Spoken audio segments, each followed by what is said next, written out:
আজকে নওশাদ ভাই ইলাম বাজারে আমি ধ্রুব শাহকে দেখিয়ে বলছিলাম আমাদের 4 বছরের লাগাতার সংগ্রাম, কর্মীদের ধৈর্য সহ্য, জেল খাটা, মিথ্যা মামলা, দাঁত চেপে রেখে লড়াই, আবার নতুন করে তারা বেরিয়ে এসেছে।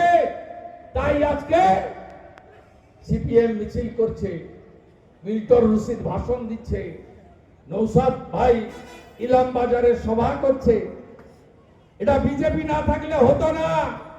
আর কীর্ণাহারে, বোলপুরে, লাভপুরে, সাঁইথিয়াতে আমরা এত মানুষকে নিয়ে মিছিল করতাম না, আপনারা বেরোতেন না। আমরা একদম সাইজ যাকে বলে না, সাইজ করে দিয়েছি। বাকিটা অপেক্ষা করুন। যাবেন কোথায়? যাবেন কোথায়?